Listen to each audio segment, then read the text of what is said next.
আসসালামু আলাইকুম। স্বপ্ন পূরণের জন্য আছেন জব অ্যাসিস্টের সাথে থাকবেন স্বপ্ন পূরণ হওয়ার আগ পর্যন্ত ইনশাআল্লাহ। আপনারা যারা বিশ্ববিদ্যালয় ভর্তি পরীক্ষা দিবেন এবং সরকারি সকল চাকরি পরীক্ষার জন্য সাধারণ জ্ঞানের সবচেয়ে গুরুত্বপূর্ণ একটি বই হচ্ছে জুবায়ের জিকে।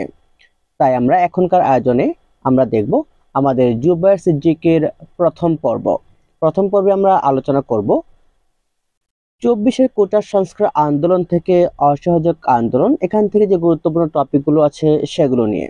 আমরা সাধারণত 2025 তথা নতুন সংস্করণের যে বইটি আছে এই সম্পূর্ণ বইটি আপনাদেরকে ভিডিও আকারে দেওয়ার চেষ্টা করব ইনশাআল্লাহ। প্রথমে দেখব কোটা সংস্কার আন্দোলন।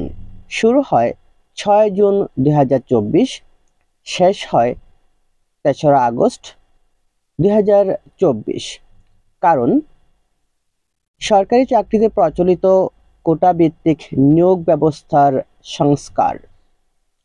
কোটা আন্দোলনে শহীদ হন আবু সাইদ, মীর মুগ্ধ, মোহাম্মদ ফারুক, ওয়াসিম আকরাম, দীপ্ত দে, রিয়া গোপ, শফকত সামির, তাহমিদ তামিম, মোহাম্মদ ইমন মিয়া, মোহাম্মদ জিল্লুর শেখ, ফারহান ফাইয়াদ সহ আরও অনেকে। আন্দোলনের প্রথম শহীদ হন শহীদ আবু সাইদ। তিনি ছিলেন রংপুরের বেগম রোকেয়া বিশ্ববিদ্যালয়ের ইংরেজি বিভাগের শিক্ষার্থী। ব্যাপক হত্যাকাণ্ড, হাজারো ছাত্র জনতা আহত হওয়ার ও গণগ্রেফতারের প্রেক্ষিতে সাধারণ শিক্ষার্থীরা 9 দফা ঘোষণা করে, যা পরবর্তীতে সরকার পক্ষ মেনে না নিলে 1 দফা ঘোষণার মধ্য দিয়ে সরকার পতনের বা পদত্যাগের অসহযোগ আন্দোলন শুরু হয়। অসহযোগ আন্দোলন পরিচিত 1 দফা আন্দোলন নামেও। সময়কাল 4 থেকে 5 August 2024। Long march to Dhaka অনুষ্ঠিত হয় 5 আগস্ট 2024 সালে। কারণ কোটা সংস্কার আন্দোলনের হত্যাকাণ্ড। লক্ষ্য সাবেক প্রধানমন্ত্রী শেখ হাসিনা ও তার মন্ত্রিসভার পদত্যাগ। 5 আগস্ট পতন হয় 16 বছর ক্ষমতায় থাকা সাবেক প্রধানমন্ত্রী শেখ হাসিনার। অন্তর্বর্তীকালীন সরকার গঠন। রাষ্ট্রপতি সংসদ বিলুপ্ত ঘোষণা করেন 6 আগস্ট 2024। অস্থায়ী সরকার গঠন করা হয় 8 আগস্ট 2024। প্রধান উপদেষ্টা ডক্টর মোহাম্মদ ইউনূস। ডক্টর মোহাম্মদ ইউনূস সহ মোট উপদেষ্টা 21 জন, যার মধ্যে আন্দোলনকারী 2 জন সমন্বয়ক রয়েছে। বর্তমান রাষ্ট্রপ্রধান মোহাম্মদ শাহাবুদ্দিন। বাংলাদেশের অন্তর্বর্তীকালীন সরকার। প্রধান উপদেষ্টা ডক্টর মোহাম্মদ ইউনূস। তার অধীনে যে মন্ত্রণালয়গুলো আছে, তিনি মন্ত্রিপরিষদ বিভাগ, প্রতিরক্ষা মন্ত্রণালয়, সশস্ত্র বাহিনী বিভাগ, খাদ্য মন্ত্রণালয়, ভূমি মন্ত্রণালয়, বিজ্ঞান ও প্রযুক্তি মন্ত্রণালয়, জনপ্রশাসন মন্ত্রণালয়, নৌ পরিবহন মন্ত্রণালয়, মহিলা ও শিশু বিষয়ক মন্ত্রণালয়, বেসামরিক বিমান পরিবহন ও পর্যটন মন্ত্রণালয়। সালেহ উদ্দিন আহমেদ, তিনি হচ্ছেন অর্থ মন্ত্রণালয় এবং বাণিজ্য মন্ত্রণালয়। ডক্টর আসিফ নজরুল, তিনি হচ্ছেন আইন, বিচার ও সংসদ বিষয়ক মন্ত্রণালয়, প্রবাসী কল্যাণ ও বৈদেশিক কর্মসংস্থান মন্ত্রণালয়, সংস্কৃতি বিষয়ক মন্ত্রণালয়। ওহিদুল রহমান খান, তিনি হচ্ছেন শিল্প মন্ত্রণালয় এবং গৃহায়ন ও গণপূর্ত মন্ত্রণালয়। হাসান আরিফ, তিনি হচ্ছেন স্থানীয় সরকার, পল্লী উন্নয়ন ও সমবায় মন্ত্রণালয়। মোহাম্মদ তৌহিদ হোসেন, তিনি হচ্ছেন পররাষ্ট্র মন্ত্রণালয়। সৈয়দা রিজওয়ানা হাসান, তিনি হচ্ছেন পরিবেশ, বন ও জলবায়ু পরিবর্তন মন্ত্রণালয়, পানি সম্পদ মন্ত্রণালয়। শারমিন এস মুর্শিদ, তিনি হচ্ছেন সমাজ কল্যাণ মন্ত্রণালয়। বিধান রঞ্জন রায়, তিনি হচ্ছেন প্রাথমিক ও গণশিক্ষা মন্ত্রণালয়। ফারুক ই আজম, তিনি হচ্ছেন দুর্যোগ ব্যবস্থাপনা ও ত্রাণ মন্ত্রণালয়। ও মুক্তিযোদ্ধা বিষয়ক মন্ত্রণালয়। জাহাঙ্গীর আলম চৌধুরী, তিনি হচ্ছেন স্বরাষ্ট্র মন্ত্রণালয় ও কৃষি মন্ত্রণালয়। সুদীপ্ত চাকমা, তিনি হচ্ছেন পার্বত্য চট্টগ্রাম বিষয়ক মন্ত্রণালয়। ডক্টর আ.ফ.ম. খালিদ হোসেন, তিনি হচ্ছেন ধর্ম বিষয়ক মন্ত্রণালয়। ফরিদা আক্তার, মৎস্য ও পানি সম্পদ মন্ত্রণালয়। নূরজাহান বেগম, স্বাস্থ্য ও পরিবার কল্যাণ মন্ত্রণালয়। মোহাম্মদ নাহিদ ইসলাম, ডাক ও টেলিযোগাযোগ তথ্য প্রযুক্তি মন্ত্রণালয় ও তথ্য সম্প্রচার মন্ত্রণালয়। আসিফ মাহমুদ সজীব ভুঁইয়া, যুব ও ক্রীড়া মন্ত্রণালয়, শ্রম ও কর্মসংস্থান মন্ত্রণালয়। ডক্টর এম সাকাওয়াত হোসেন, বস্ত্র ও পাট মন্ত্রণালয়। মোহাম্মদ ফওয়াজুল কবির খান, তিনি হচ্ছেন বিদ্যুৎ জ্বালানি খনিজ সম্পদ মন্ত্রণালয়, সড়ক পরিবহন ও সেতু মন্ত্রণালয়, রেল মন্ত্রণালয়। ওয়াহিদ উদ্দিন মাহমুদ, শিক্ষা মন্ত্রণালয়, পরিকল্পনা মন্ত্রণালয়। আলী ইমাম মজুমদার, তিনি হচ্ছেন প্রধান উপদেষ্টার কার্যালয়ে সংযুক্ত। এখন আমরা প্রফেসর ডক্টর মোহাম্মদ ইউনূস সম্পর্কে খুঁটিনাটি সবকিছু জানার চেষ্টা করব ইনশাআল্লাহ।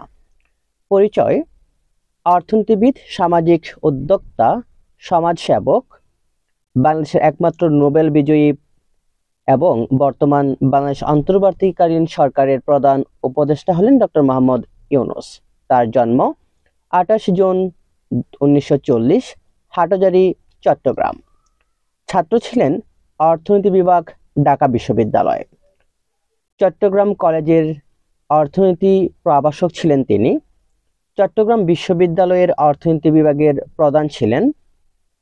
বাংলাদেশের অন্তর্বর্তীকালীন সরকারের প্রধান উপদেষ্টা হিসেবে দায়িত্ব পালন করছেন 8 আগস্ট 2024 সাল থেকে বর্তমান পর্যন্ত। মুক্তিযুদ্ধে অবদান: বাংলাদেশের মুক্তিযুদ্ধের সময় তিনি একটি নাগরিক কমিটি প্রতিষ্ঠা করেন এবং অন্যান্য বাংলাদেশিদের সাথে যুক্ত রাষ্ট্রের মুক্তিযুদ্ধের জন্য সমর্থন সংগ্রহ করেন এবং বাংলাদেশ ইনফরমেশন সেন্টার পরিচালনা করেন doctor Mohammad Yunus. Bangladesh news letter প্রকাশ করতেন মুক্তিযুদ্ধকালীন তার যুক্তরাষ্ট্রের বাড়ি থেকে।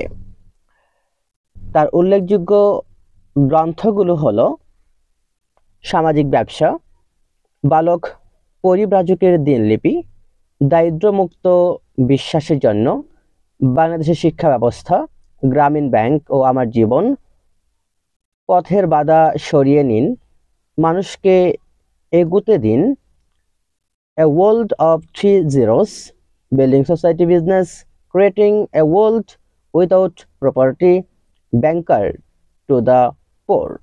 এগুলো তার উল্লেখযোগ্য গ্রন্থ। প্রাপ্ত উল্লেখযোগ্য তার পুরস্কারগুলো হলো রামন ম্যাগসেসে পুরস্কার, ফিলিপাইন, তিনি এটি অর্জন করেন 1984 সালে। স্বাধীনতা পুরস্কার বাংলাদেশ, এটি তিনি অর্জন করেন 1987 সালে। বিশ্ব খাদ্য পুরস্কার যুক্তরাষ্ট্র, তিনি এটি অর্জন করেন 1994 সালে। নোবেল শান্তি পুরস্কার, তিনি এটি অর্জন করেন 2006 সালে। গ্রামীণ ব্যাংক ও তিনি যৌথভাবে এই পুরস্কার লাভ করেন ক্ষুদ্র ঋণ ধারণার জন্য। প্রেসিডেন্সিয়াল মেডেল অব ফ্রিডম যুক্তরাষ্ট্র 2009। কংগ্রেসনাল গোল্ড মেডেল যুক্তরাষ্ট্র 2010। অলিম্পিক লরেন পুরস্কার 2021। ইউনূস স্পোর্টস হাবের মাধ্যমে ক্রীড়া উন্নয়নের জন্য তিনি এটি লাভ করেন। চ্যাম্পিয়ন অব গ্লোবাল চেঞ্জ 2021 সালে তিনি এটি অর্জন করেন। জাতিসংঘের ফাউন্ডেশন কর্তৃক এটি দেওয়া হয়। এরপর হচ্ছে আমাদের ইউনেস্কো কর্তৃক ট্রি অফ পিস পুরস্কার প্রদান করা হয় তাকে 2024 সালে। প্রফেসর ডক্টর মোহাম্মদ ইউনূসের যত অর্জন, তার শিক্ষা জীবন: ঢাকা বিশ্ববিদ্যালয়ের অর্থনীতি বিভাগ থেকে 1960 সালে স্নাতক এবং 1961 সালে স্নাতকোত্তর সম্পন্ন করেন। ফুলব্রাইট স্কলারশিপ নিয়ে যুক্তরাষ্ট্রে তিনি পড়াশোনা করেন। তার কর্মজীবন: চট্টগ্রাম কলেজে অর্থনীতির প্রভাষক ছিলেন তিনি। 1969 থেকে 1972 সাল পর্যন্ত তিনি আমেরিকার মিডল টেনেসি স্টেট ইউনিভার্সিটিতে অর্থনীতির সহকারী অধ্যাপক হিসেবে কর্মরত ছিলেন। চট্টগ্রাম বিশ্ববিদ্যালয়ের অর্থনীতি বিভাগের অধ্যাপক ছিলেন তিনি। পরবর্তীতে একই বিভাগের বিভাগীয় প্রধান হন তিনি। 1996 সালে তত্ত্বাবধায়ক সরকারের উপদেষ্টা হিসেবে দায়িত্ব পালন করেন। স্কটল্যান্ডের গ্লাসগো ক্যালেডোনিয়ান বিশ্ববিদ্যালয়ের চ্যান্সেলর হিসেবে তিনি দায়িত্ব পালন করেন। বিভিন্ন বিশ্ববিদ্যালয়ের উপাচার্যের দায়িত্বে পালন করেন তিনি, দক্ষিণ এশীয়দের মধ্যে সর্বোচ্চ। যেভাবে শুরু করেন ক্ষুদ্র ঋণ প্রকল্প। 1976 সালে চট্টগ্রামের জোবরা গ্রামে দরিদ্র পরিবারের মানুষদের সাথে কথা বলে তিনি বুঝতে পারেন যদি তাদেরকে ছোট ঋণ দিয়ে সাহায্য করা যায় তবে তারা নিজেদের পরিশ্রম দিয়ে নিজের ভাগ্যের পরিবর্তন ঘটাতে পারবেন। এই চিন্তা থেকে জোবরা গ্রামের 42 জন মহিলাকে নিজের টাকা থেকে ক্ষুদ্র ঋণ ধারণার প্রবর্তন করেন।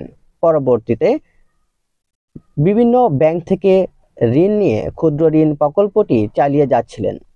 1983 সালে 2রা অক্টোবর শুরু করেন।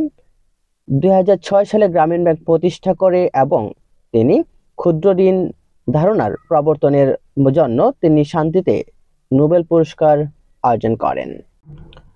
ডক্টর মোহাম্মদ ইউনূস 7 জনের মধ্যে একজন। 3টি পুরস্কারকে পৃথিবীতে সবচেয়ে বেশি সম্মানজনক পুরস্কার হিসেবে বিবেচনা করা হয়। প্রথমটি হচ্ছে নোবেল, দ্বিতীয়টি হচ্ছে আমেরিকার প্রেসিডেন্সিয়াল মেডেল অব ফ্রিডম এবং তৃতীয়টি কংগ্রেশনাল গোল্ড মেডেল। ইতিহাসে এই 3টি পুরস্কার পেয়েছেন মাত্র 7 জন, তার মধ্যে ডক্টর মোহাম্মদ ইউনূস একজন। জিরো তত্ত্ব। ডক্টর মোহাম্মদ ইউনূসের এই তত্ত্বটি একটি বিখ্যাত তত্ত্ব। ডক্টর মোহাম্মদ ইউনূস বিশ্বজুড়ে আলোচিত হন তার বিখ্যাত 3-0 তত্ত্বের জন্য। 3-0 তত্ত্বের মূল কথা দারিদ্র্য, বেকারত্ব ও কার্বন নিঃসরণ শূন্যে নামিয়ে আনা। 2024 সালের অলিম্পিকের থিম সং তার 3-0 তত্ত্ব। এই তত্ত্ব নিয়ে লেখা হয় বইটি এ ওয়ার্ল্ড অফ 3 জিরোস। এ পর্যন্ত 22টি ভাষায় অনুদিত হয়েছে এই বইটি। আরো কয়েকটি অর্জন হলো তার। ফরচুন ম্যাগাজিন তাকে 2012 সালে সময়ের অন্যতম শ্রেষ্ঠ উদ্যোক্তা বলে আখ্যা দিয়েছেন।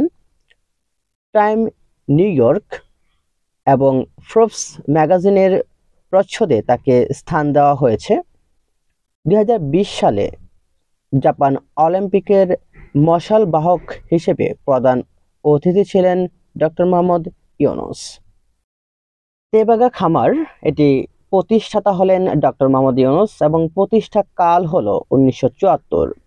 সরকার এটিকে প্যাকেজ প্রোগ্রামের আওতায় অধিগ্রহণ করলে প্রকল্পটি আরও কার্যকর করতে ডক্টর মোহাম্মদ ইউনূস এবং তার সহযোগীরা গ্রাম সরকার কর্মসূচিতে প্রস্তাব করেন।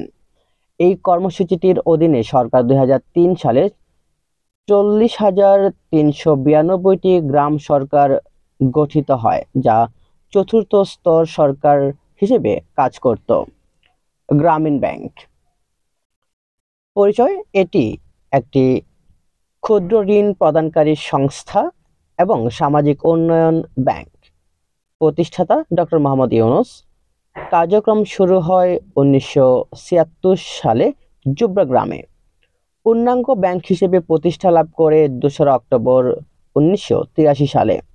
গ্রামীণ ব্যাংক মূলত ভূমিহীন এবং দরিদ্র নারীদের 5 জনের ক্ষুদ্র ক্ষুদ্র দল গঠনের মাধ্যমে ক্ষুদ্র ঋণ প্রদান করেন এবং এই ঋণের মাধ্যমে তাদের কর্মসংস্থান সৃষ্টি হয়।